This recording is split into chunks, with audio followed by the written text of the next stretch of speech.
সংবিধান সংস্কার পরিষদের শপথ কেন অবৈধ নয়, হাইকোর্টের রুল, এবং সেই সাথে জামায়াত ও এনসিপি নিজেরা ফাঁদে পড়েছে এমন একটি বিষয় আসছে উঠে, যে একই দিনে সংসদ হিসেবে শপথ, আবার যে সংবিধান সংস্কার পরিষদেও শপথ নিয়ে এটা জামায়াত এনসিপিকে ফাঁদে ফেলা হয়েছে কিনা, বা প্রধান নির্বাচন কমিশনের বিষয়টি জানতেন না, দুটো বিষয় যদি একটু জানতে চাই।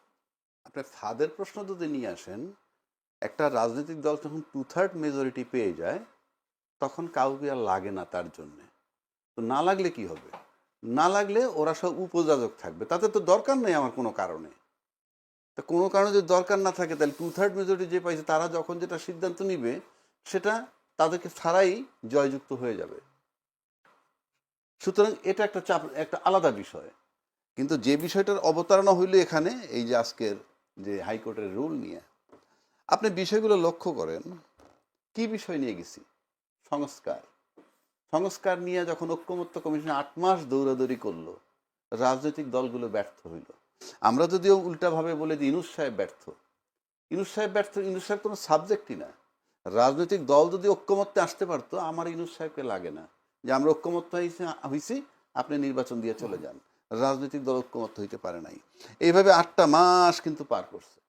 8 মাস পার করার পর একটা পর্যায়ে আসলো গণভোটের প্রস্তাব। এই গণভোটের প্রস্তাব কিন্তু বিএনপির থেকে আসছে, এবং গণভোটের প্রস্তাব আসার পর আবার জামাত অন্য দাবি করলো যে গণভোটটা আগে করবেন নির্বাচনের। বিএনপি বলল নির্বাচন এবং গণভোট একই দিনে।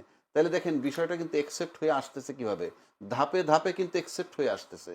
এবং তারা কিন্তু রাজনৈতিক দল মানে সমস্ত জনগণের পক্ষে, বিভিন্ন রাজনৈতিক দলের, যার দল ছাড়া যে লোক তার ওপিনিয়ন তো আমি দিতেছি, পান্না ভাই দিতেছি, এটা হু কেয়ার্স। বাট আমি যদি রাজনৈতিক দল, সেই রাজনৈতিক দলের প্রতিনিধি কিন্তু ধাপে ধাপে এগুচ্ছে এটা নিয়ে। আসলো গণভোটে, তারপরে নির্ধারণ কখন হবে, সেখানে বিএনপি প্রিভিলেজ পাইল কি, সংসদ নির্বাচন এবং গণভোট একই দিনে। এগুলো কিন্তু মেনে আসা, তারা মেনে আসছে।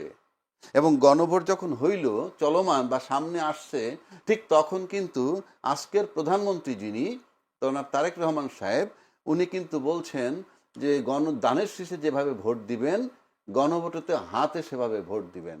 তার মানে একসেপ্ট হয়ে আসতেছে, এবং গণভোট বিজয়ী হোক সেটা উনি চাচ্ছেন। চাইনি সেটা আমি জানি না, উনি বলছেন যেটা। ওই আর কি আপনি ফরমাল কথাবার্তা ধরছেন। নো, আমি কেন, আমি যেটা শুনছি, যেটা আপনি বাস্তবতার জায়গা থেকে বিশ্লেষণ করুন। আমি বাস্তবতা কি, আপনি তো ফরমাল কথাবার্তা বলছেন। তারেক রহমান সাহেব কি বলবে যে আমি নাতে হামানে নাতে দিতে বলছি? আসলে তারা কি চেয়েছিল সেটা আমার জানা দরকার। কেন বলবেন না বাস্তবতার জায়গা থেকে? আমি তো I can't read the mind, আমি তো সাদা চোখে যেটা দেখি। উনি বলছেন যে হ্যাঁ হাতে ভোট দিবেন, এবং হ্যাঁ জয়যুক্ত হয়েছে। এবং এই হ্যাঁ যখন জয়যুক্ত হয়ে গেল, তারপরে প্রশ্ন আসলো রাষ্ট্রপতি কোন আইনে, রাষ্ট্রপতি একটা আইন দিছে যে আইনের আলোকে এই দুইটা নির্বাচন হবে। সেই আইন দুইটাকে আজকে চ্যালেঞ্জ করছে। আচ্ছা আসেন, সেই আইন দুইটা যাই হোক, সবাই আমরা জানি আইন দুইটাকেই তো চ্যালেঞ্জ করছে যে সংবিধান বহির্ভূত, উনি দিতে পারেন না।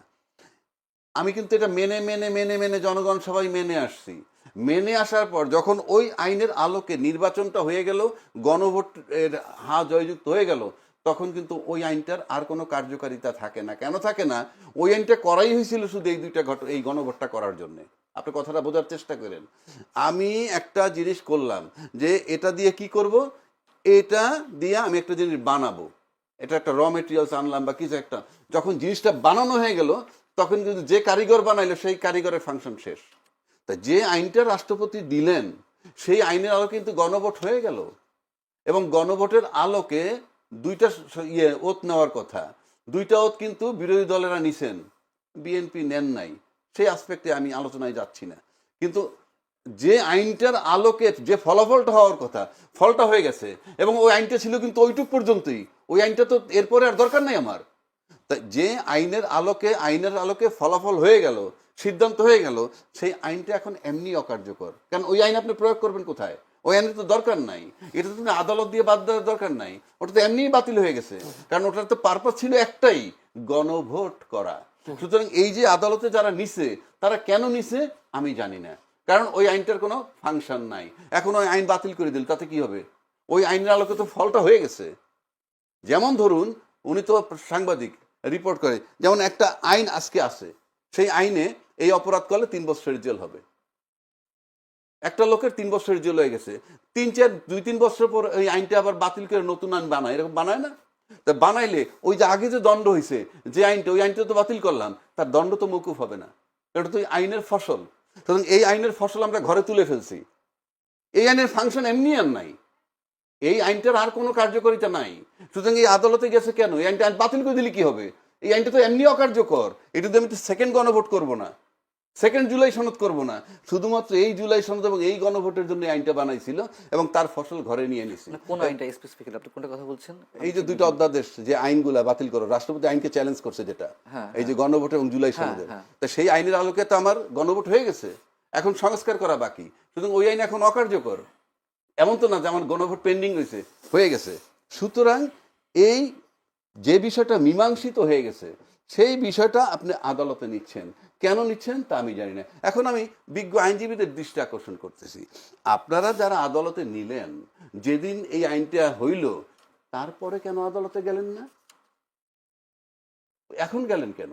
যেই আইনটার কার্যকারিতা শেষ, যেই আইনটার ফলে আমরা যে জিনিসটা নেওয়ার কথা সেটা নিয়ে নিছি, সুতরাং এখন ওই আইন বাতিল হয়ে গেলে আমার কি আসে যায়?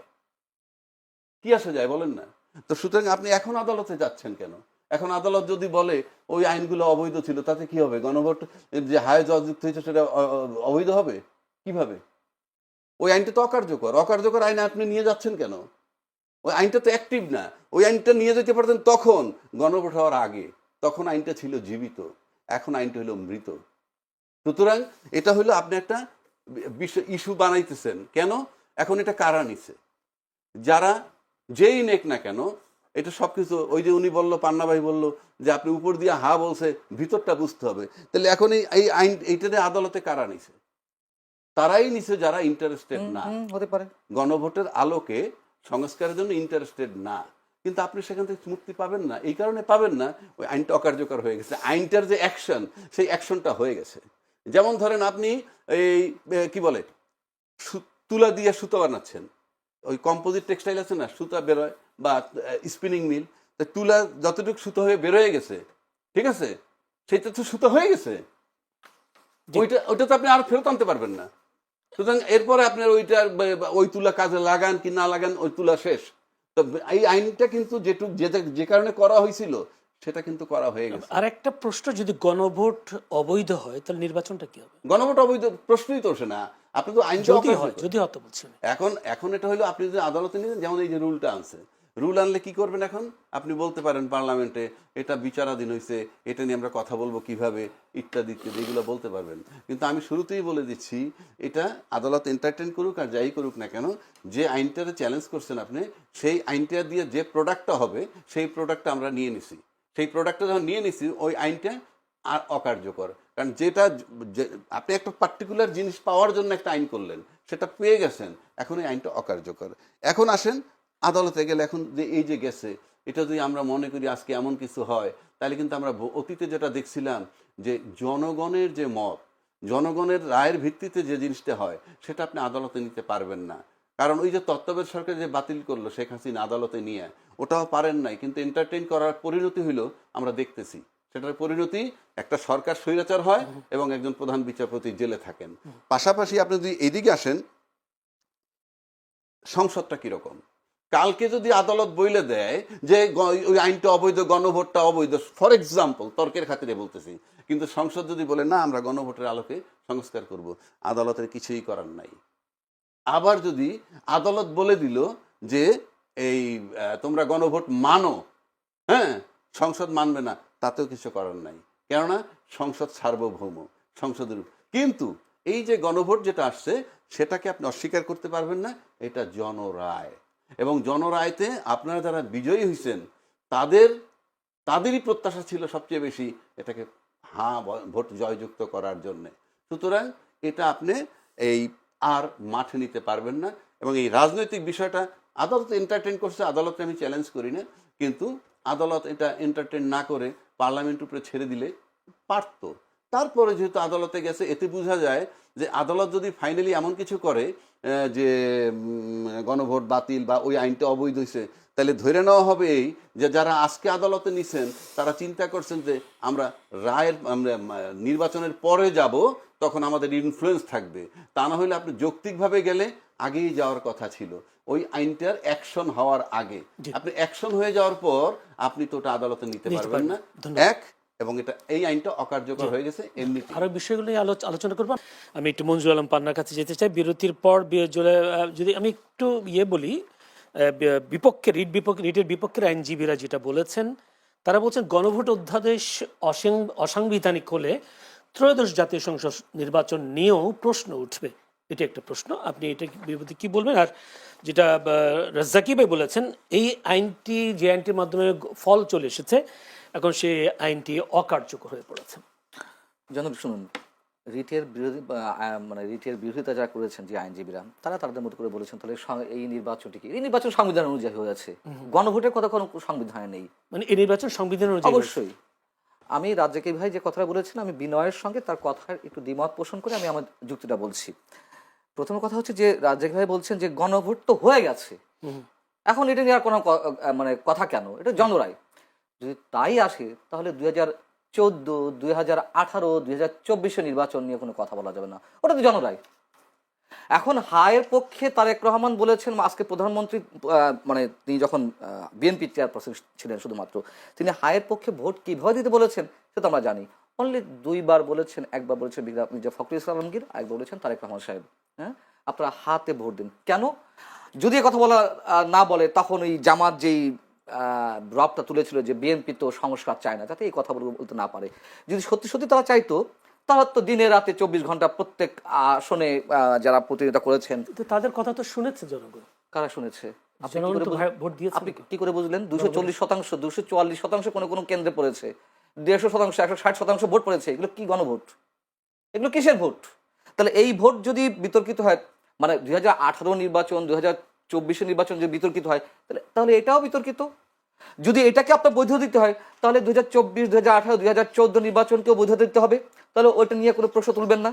একই তো কথা, ভোট তো হয়েছে সংবিধান অনুযায়ী। আইনটার কথা হইতেছে না, আমি আইনটা যেটা বানাইছে রাষ্ট্রপতি দিচ্ছে, ঠিক আছে, আমি সেই আইনটার পরিপ্রেক্ষিতে গণভোট হয়ে গেছে। রাজ্জাকি ভাই, ওই আইনটা আর কার্যকর না সেটা বলছি। আমি আপনার চেয়ে খুব কম জানি আইনের দিকে। না না, আমি বলি, আবার এটা সত্য কথা, আবার এটা সত্য কথা যে এই মুহূর্তে বাংলাদেশের সংবিধান বিশেষজ্ঞ যদি কয়েকজনের নাম ধরা হয়, এক নম্বরে আপনি কার নাম বলবেন বলেন তো? যেন আপনি বলুন, কার নামটা মনে পড়লো? স্বাধীন মালিকের নাম। এই মুহূর্তে যারা জীবিত আছেন সংবিধান বিশেষজ্ঞ হিসেবে, এক নম্বরে ডক্টর স্বাধীন মালিকের নাম। এটা আপনার আমরা একাডেমিক আলোচনা করি, মানে এর ভিত্তিটা কি যে তারে আমরা এক নম্বর ধরতে হবে? না, আচ্ছা, এটা কোন কোন বিষয়, না না, কোন কোন বিষয় আমি বলি, কোন কোন বিষয় ভাই 2, 2, 4 দিয়ে অঙ্ক মিলিয়ে প্রতিষ্ঠা করা হয় না। কোন কোন বিষয় অটোমেটিক্যালি সমাজে প্রতিষ্ঠা পেয়ে যায়। এইটা এক জিনিস। আপনি শুনে নেম এন্ড ফেম হইলি, যখন ডক্টর জহির বেঁচে ছিলেন, তখন আমরা ডক্টর জহিরকে ধরতাম। ডক্টর জহিরের একাডেমিক ব্যাকগ্রাউন্ড আর ওনার ব্যাকগ্রাউন্ড এক না। উনি কিন্তু রাশিয়াতে লেখাপড়া করছে, এটা আপনি জানেন? আমি ওটা নিয়ে লেখাপড়া করছেন রাশিয়াতে, ল করছেন রাশিয়াতে। রাশিয়ার যে ল, ঠিক আছে, রাশিয়ার যে লটা কমিউনিজম বেসড, আর আমাদের যে ল ব্রিটিশ ল, দুইটার মেন্টালিটি আলাদা। সুতরাং আপনি যখনই ওই আলোকে কথা বলবেন, তখন আপনার ভিতরে একটা একতরফা গণতন্ত্র বিরোধী টাইপের কথা আসবে।